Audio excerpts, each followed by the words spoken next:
হরে কৃষ্ণ বন্ধুরা, আমি এখন এসেছি একটা মেলায়। ঢুকেই প্রথমে দেখলাম একটা ক্লিপ, গরমকালে কাজে লাগবে চুল তুলে রাখতে। তারপরে পাপা একটা ব্রেসলেট দেখাচ্ছিল, সাদা রঙের, খুব সুন্দর, কিন্তু এবারে রিরাওরা।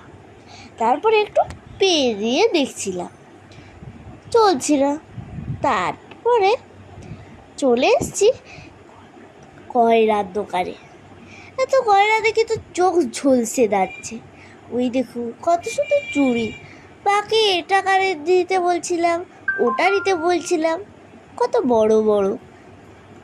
তারপরে এলাম কাপের দোকানে। ওয়াও, কি সুন্দর! এই সোনালি রঙের কাপটা খুব ভালো। তারপরে এলাম বল নিয়ে নাড়াচাড়া করতে। তারপরে একটু ছোটোবেলার মতো খেলেও নিলাম।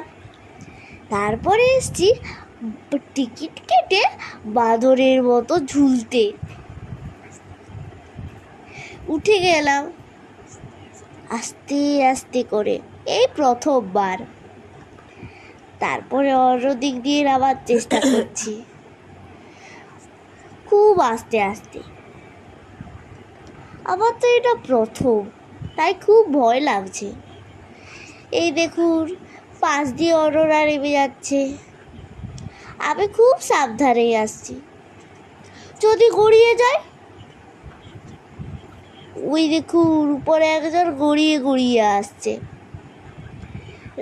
নামার পরে আবার উঠলাম, এবার আর ভয় করছে না। অন্য দিক দিয়ে নেমে গেলাম, এবার খুব ভালোভাবে নেমে গেলাম। ওই দেখুন বিড়ালগুলো দেখছে। এবার এটাও চড়তে ইচ্ছে করলো, কিন্তু আজ না, পরে একদিন। এবার গেলাম ফলস চুলের দোকানে। এখানে কোনো প্রয়োজন নেই, তাই অন্য দোকানে চলে গেলাম। এই দেখুন কত ঠাকুর, ইচ্ছে করছে সবাইকে বাড়িতে নিয়ে চলে এসছে, কিন্তু এটা তো আর সম্ভব নয়। তাই দু চোখ ভরে দেখলাম।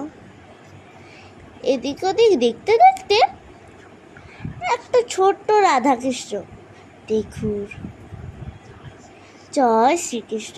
তারপরে এই লাইটগুলোর কাছে গেলাম, খুব সুন্দর না? আমার খুব ভালো লাগছে। এবার এলাম ফুলের দোকানে, দুটো গোলাপ কিনলাম, দিয়ে চুলে লাগিয়ে নিলাম। এবার মনে হলো বাড়ি ফিরা যাক। ঠিক আছে, বাই বাই, আজকের মতো যাই।